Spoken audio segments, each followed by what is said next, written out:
Hello, hello, everyone. I know it has been a while with the Monday dialogue, but I am back. And I just want to share a small story. And then after that, I'm going to be introducing my guest. Um, so every morning, I would be walking with my dog, and I would meet up with another dog owner with whom I practice my German. And last week, we talked about spring cleaning. I told him that I had this urge to clean the closets and cupboards and move things around.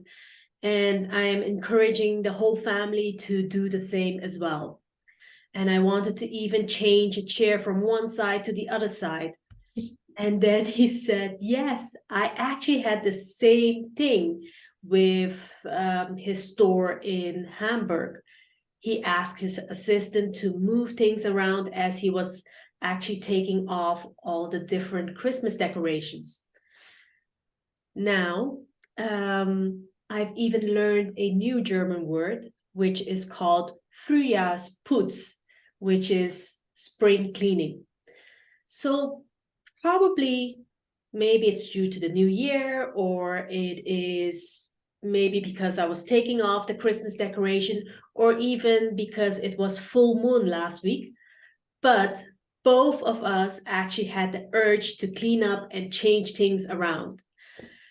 Um, as you all know, spring cleaning, or in general, just getting rid of things that you've accumulated during your life, is not an easy task.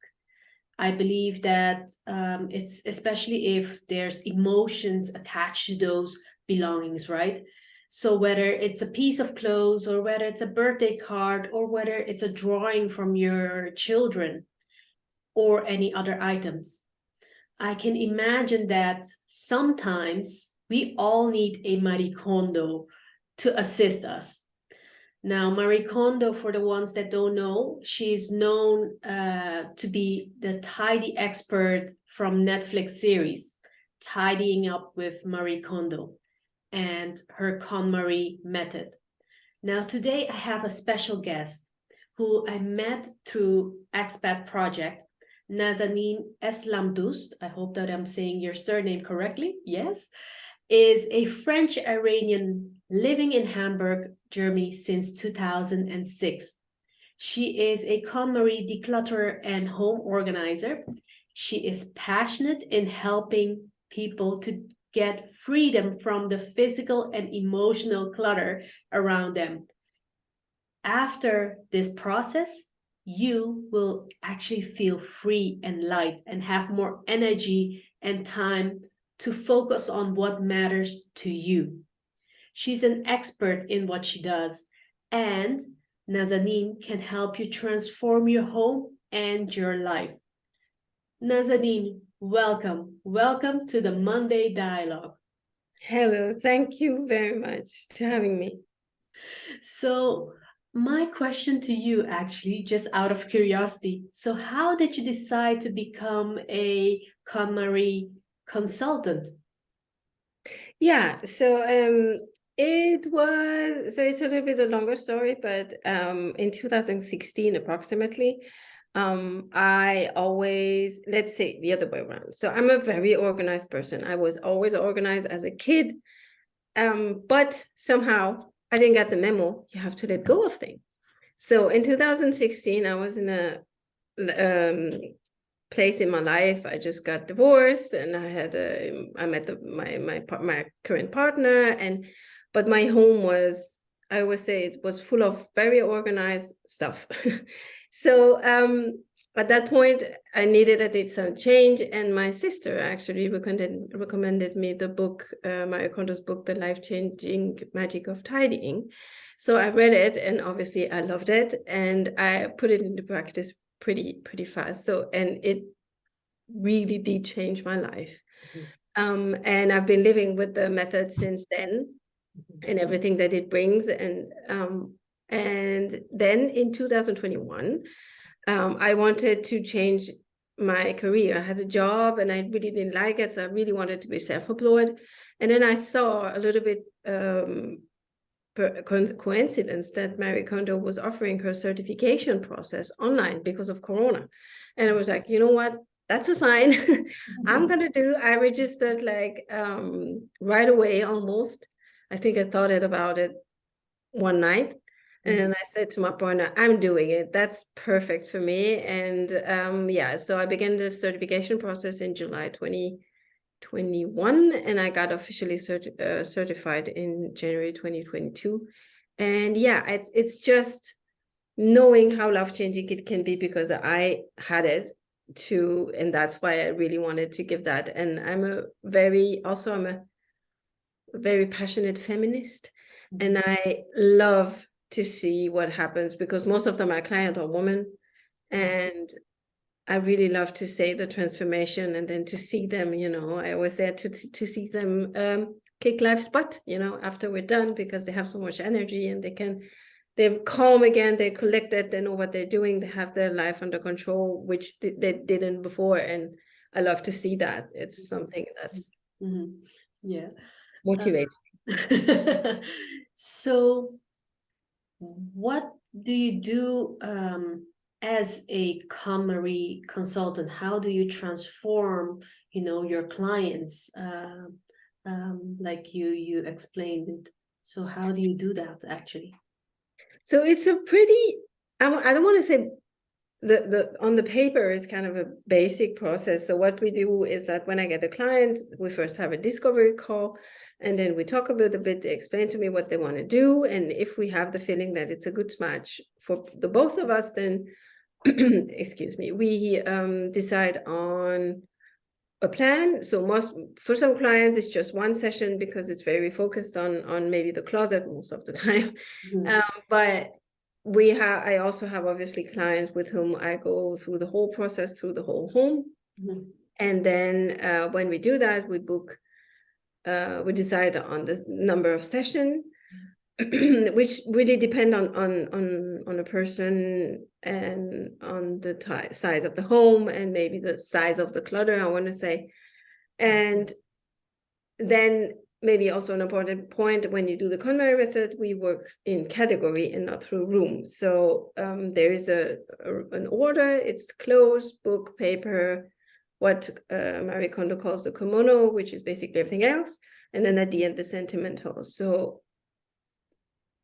most of the time, doing the discovery call, I can convince my client that that's the right order, because there is a reason behind it. And so doing the session after that, so we begin with clothes, for example. During the session, it's almost always the same setup. I come in, we put everything out, we go through the discarding, and then most of the time we put everything where it was, because we also do, you also have to know that I always do the organizing at the end with the client, because before organizing, you have to know how much space you have, how much boxes and baskets, because they're going to free up through the discarding. And that's why we never really organize doing after every session, but at the end, with the exception of the kitchen, I always say, because most of the time the kitchen it's a little word on its own, I want to say. Yeah, so that's the process. And yeah, and then doing that, my job is to, coach and help with everything that comes along, especially the whole emotions that might come up. Yeah, because I can imagine that for a lot of people, it might be very, very difficult to detach from certain things. So what would be like benefits in having you as a coach for decluttering and organizing? Well, I think there are different points. The first one, I always say, it's about accountability. Like if you I always compare it with a personal coach. Like if you get a personal coach to get into exercise, and everyone almost know how to do a push-up or how to do squats. And even if you don't, you can Google it, and you have tons of videos on YouTube explaining you how to do it. It's not always about the information. It's more about having someone being here and telling you, okay, now we're going to do it. And then you have to do it. What I also like to do is that to try to doing the discovery call with the client to book really all the sessions so that they know the appointment is coming and they have some kind of accountability. Obviously, if there's something happening, then you can change the date, but just to have something clear.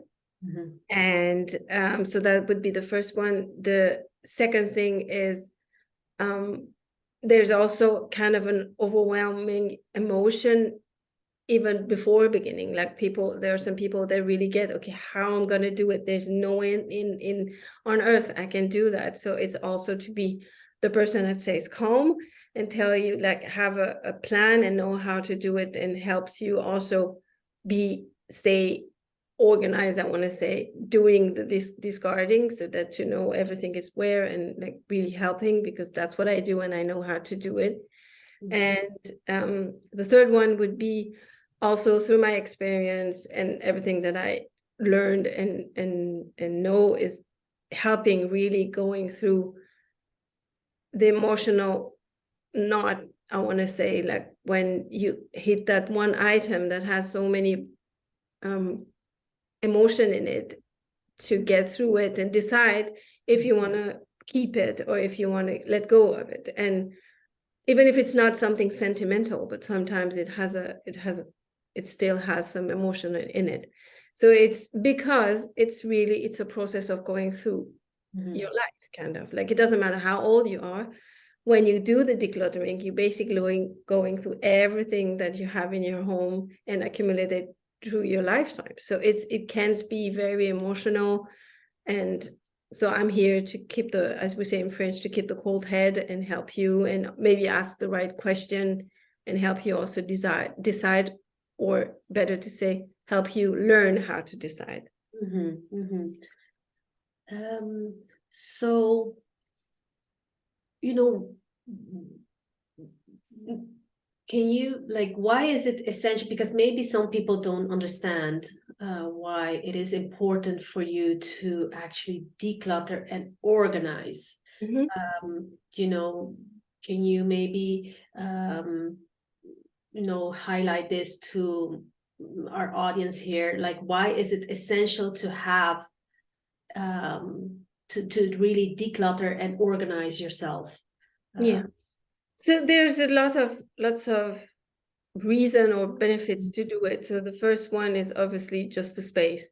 Like I always say, to be very rational, like imagine you have a space and you have a home and it's completely cluttered and you cannot use it as you like it. So you're paying for that space, but you cannot use it. So it's just having a space that is yours, that you enjoy, that when you came home in the evening, it's somewhere that you can really relax. It's also a big difference emotionally, but also mentally. Like if you come home and you open the door and you're already stressed, how do you want to relax from the day you had? And again, most of my clients are working moms, and it makes a difference when your home becomes your happy place, when you also have a room maybe that you can sit and maybe have a glass of coffee that is warm. Having children, I know it's not easy. But that's the thing. There's another, obviously, a financial aspect of it. Like how, like with my client at the end, I think she had at least 50 batteries that you put in devices, because she keep on buying things because she couldn't find the one she bought. Yeah, she bought. So and that multiplied by the amount of things that you have in your home, it's again money. So it's time, it's money, it's emotional, like being relaxed. And I always say freeing up your brain cell about stuff. And obviously also when at the end everything is organized, well, you don't have your kid or your husband asking you all the time where X or Epsilon is. So again, freeing up yourself. And also, and I want to say that's almost the most important part, the KonMari method, it's a method that teaches you how to make decisions. It's about letting go of some of the things that happened in your past that you've decided you don't want anymore. And it's also about deciding who you want to become. in a very practical way. Do I want to continue doing hobby 1 and 2 and not 3? And when you have decided that, and that's what I also discuss with the client, then not only during the decluttering phase, but also after that, you always take the good decision. Once I was asked, does it help? Does the KonMari method help with, you know, balancing your life, work-life balance, etc.? I was like, yeah, because you really learn to take decision based on what sparks joy for you. Mm-hmm. And it's not only about things, it's also about activities. It's the way to do, it's a way to learn how to decide to only be doing things that you actually enjoy. And obviously we all do stuff we don't want to do, like who want to go, you know, who want to do his taxes, but you still can find a way to make it enjoyable. So and that's what teaches you the method and what makes the life changing at the end, because it really transform. You can apply it to so much thing in your life that it really transform everything, and it's helping you having a more joyful life, and that's the magic.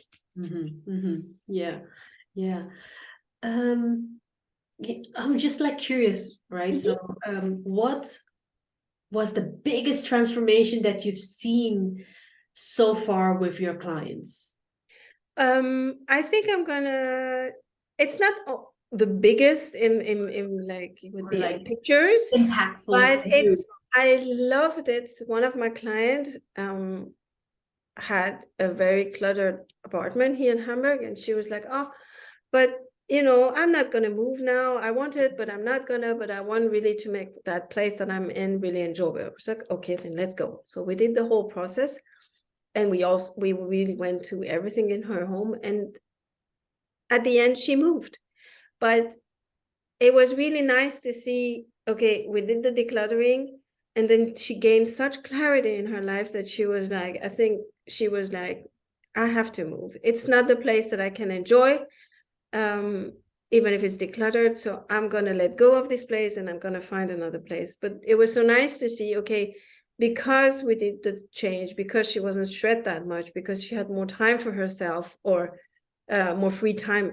And she also had the time and the head, and she was relaxed enough to really look for the next place. And because her apartment wasn't that cluttered anymore, she also didn't have the urge of, you know, just taking the next best thing.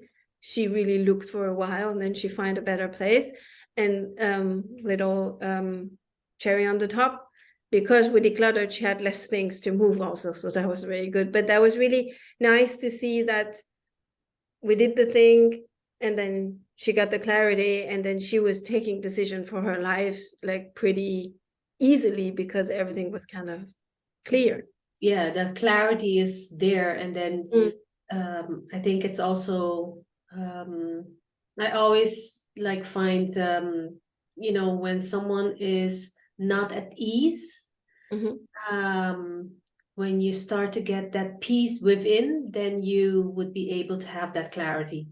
And whether it's getting rid of decluttering from stuff, or whether just decluttering things in your head. And especially because when you do the whole decluttering home, it's your home, but we forget how much it has impact on your daily basis. Like if you don't have to look for a key half an hour a day, then it's half an hour of time you might have at the end of the day to relax. And it's that easy, I want to say, but sometimes we forget how much you can win by transforming your surrounding first. So yeah, it's the clarity, and then you're like, okay, so especially because if you have time to sit and think, then you can also take decision, and it's really life-changing. I already said it a few times, but it is. Yeah, no, I think that's the thing, right? So it's crazy that you know, we spend so much time searching for stuff. Well, you know, as you said, you can have that half an hour to do something else. Really. And also, I can't remember the math right now, but like if you do that and you half an hour multiply by the number of days that you have in a year. Let's say you have 30, 40 years of like adult life, or 50. It's a big amount of time at the end. It's crazy. So yeah. Yeah, and I mean, most of the people, you know, they would have like a full-time job as well. Yes, I think we talked about it earlier on. 64% of your waking hour, you're basically working. And, you know, and if you add up all those like half an hour here, half an hour there, searching for stuff, then your waking hour is gone. Yeah, and you don't have time for yourself. And that's what, as you introduced me, is that really the time you free up is really time you can then invest in what matters to you. If it's quality time with your partner, it's quality time with your children, go for a massage or have your hair done, or, you know, read a book. So that's the difference. And I am very convinced that at the end of the day, that's the goal in life. Like at some point in my life, I was like always looking to be happy. And I think there's not a state of happiness. There is like, you can just make yourself joyful and your life joyful. And that's the amount of this little spark of joy that makes you happy. But if you're all the time only frazzled and like going around and stressed, and you cannot have the time to even ask yourself, am I enjoying what I'm doing? So it's kind of a vicious circle. Yeah, and it keeps on going around the whole time. And you think, which actually is a perfect, I sort of like just got like a insight. And I always think like people focus on being happy all the time, that a lot of the times they keep on buying stuff. Keep on buying, buying and buying. And at the end, the house is full. Yeah, and I love that sentence. The most important things in life are not things. That's true. That's true. I totally agree with that. It's yeah, it things just give you like probably like a dopamine hit that you feel like I'm happy at this moment. But I've seen it, I've observed from people in my surroundings that when they just bought the things, they're very happy with it. And then when they arrive at home, they just put things just on the side, not opening their bag, and then say, hey, you know what, I got this. And nothing, they just keep it in the bag. Yeah, and that's also a thing that also the method does it, because I want to add that, very sensitive about it. The KonMari method is not about being minimalist. Really, it's not. It's not about throwing everything away. It's about what do you want to keep and what do you want to do with your life. Like I'm the perfect, I always give the example about myself. I have at least 50 pair of shoes, and I have as much as like I think also I'm about 55 notebooks that I love and that I'm not using, and I will never, but they are somewhere, like my notebooks are in the I can see them every day. They're just there every day. I touch them every day. I look at them. They spark joy for me, and that's completely fine. Every time I buy, go and buy, I have a favorite place in Eppendorf where I always buy that kind of stuff. But it's the time I take to myself, and I go and I enjoy the going over there, the buying, and I come back. I put it in the things. Sometimes I go in forgot the name, closet? No. Cupboard? Yes. And then I took them out and I look at them and I love them. So that's also, if you buy things from a place of joy, then as you said, you're not leave it in the bag. You're just going to take it out. You're going to use it. You're going to enjoy using it. I always say, use your favorite things. I had a post about it on Instagram, I think. Like, use it. It's gonna, I have an example for that too. Like I had a bag, it was my favorite bag. I still have it, but I didn't use it. And I have no idea what happened. Something happened with the leather inside, but basically I cannot use it anymore. And it's just because I think it stayed in the closet all the time. So really use your favorite thing. It's so nice to have your favorite bag, or your favorite clothes, or your favorite shoes, or, use your favorite pen. It's Yeah, I mean, sometimes I think I remember someone saying to me, "Oh, I don't want to use these things because I'm afraid that it might break." Mhm. I don't know, probably you probably heard like from your clients as well, "I don't want to use this. Oh, this is too beautiful to be used now." Or like even like, with older people that they would be saying, "Oh, the beautiful chinas, the Mhm. cup and Mhm. the plate, you use it when you have guests. Mhm. Or your beautiful dishes, you use it when you have guests. You don't use Yeah. it when you're alone." Yeah, I was a specialist about that, like the back thing I said, and also clothes and like, and I think, I mean, there are obviously some exceptions. Now, I also have some clothes that I wear if I'm picking up my son and I'm gonna go to the playground, because it doesn't make any sense. Um, but yeah, it's the thing that we do, and it's a shame because most of the time, then we don't use the thing that we love just because we're afraid they're gonna break. Like I'm gonna turn 45. I think in my whole life I broke through plates. So how high is the probability that you break the plate? It's not that high. So just use it, enjoy it, because I think it's a little bit of a easy to say, and you say that everything, but life is short. Like, use the thing that you love. Yeah. Or, and I get not using things because I said I'm not using my, I don't know, 55 notebooks because I just love them.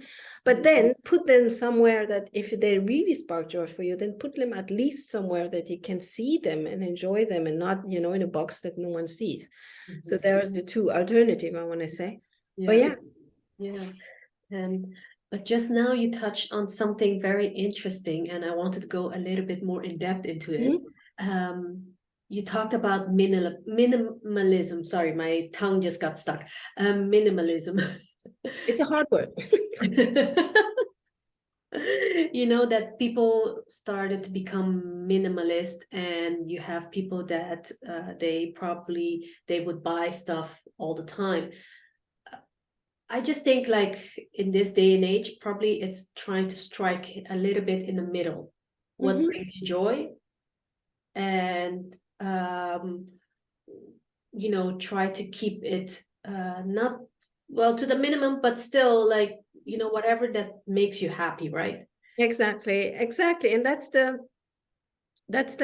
magic, but it's also, that's what I meant with learning how to decide. That's exactly what the Marie Kondo method, the KonMari method, gives you. It's the tool to decide, am I buying this because I want to, it sparks joy, or am I buying it for the wrong reason? And then also think like, I can give you an example. Like a few years ago, my favorite fashion brand from France like launched a collection, and I was like, I want everything.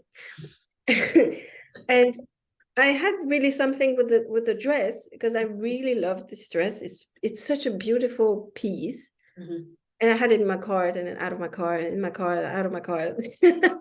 and then at the end I didn't buy it. Actually, I bought all the stuff, but I didn't buy the dress because I knew it's the most beautiful thing I have seen. It's the most beautiful fabric I have seen, but I am not gonna wear it.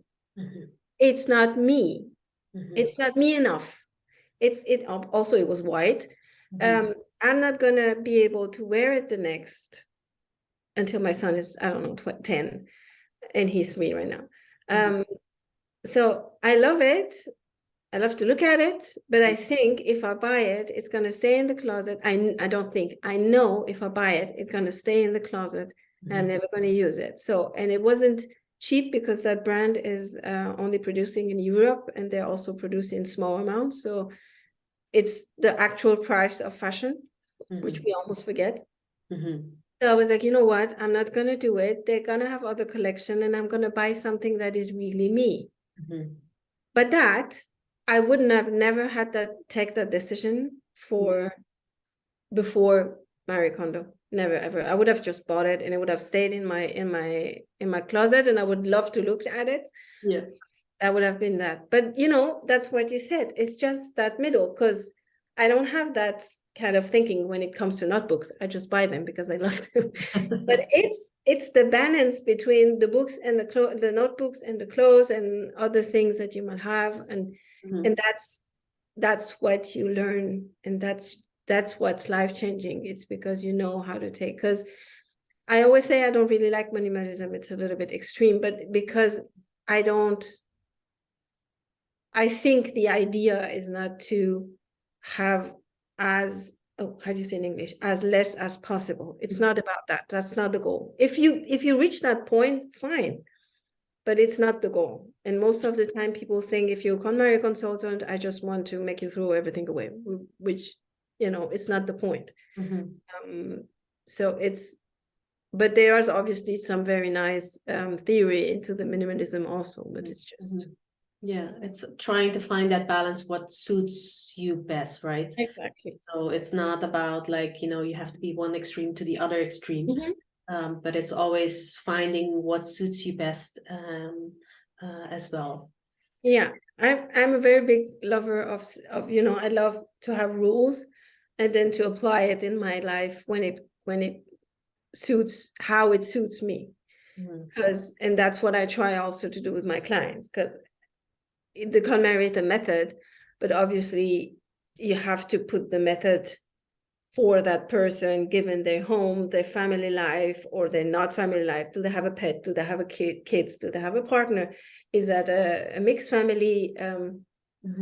So, and then I help them also adapt the method to where they're at, their family, etc. So and there's other rules, like there's a one in, one out. There's some rules that say when you buy something, then you have to throw something. I think it's a good rule, but it doesn't apply all the time. Or some say you have to, if you haven't wear it or use something in your home more than 1 year, then you should be throwing away. Again, yes, but like there's always a but. I was pregnant for 9 months, but the being pregnant and then having the whole baby phase and stuff, there was something I haven't used for 3 years, but I'm beginning to use them now again.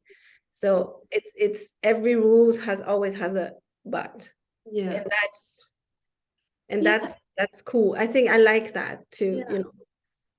Yeah, I apply those like as you said, I would apply it a little bit more intuitively. So I still have like trousers that I have like 10 years ago, and during the time span of those 10 years I gained weight, and I now I lost weight, and then suddenly I was like, oh, I can fit in them again. So it's delighted. It feels like as if I'm having something new.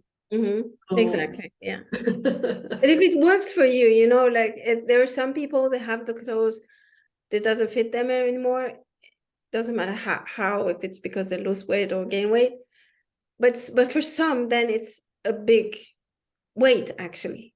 And like every time they open the closet, they see the thing and they're like, oh my god, I put on weight, or oh my god, I lost so much weight, and then they need to let go. But for you, it worked. You kept the thing. It gives you, it was still sparking joy, and then now you can fit them in because life happened, I want to say. So but it has to work. It has to work for the individual. Yeah, that's true.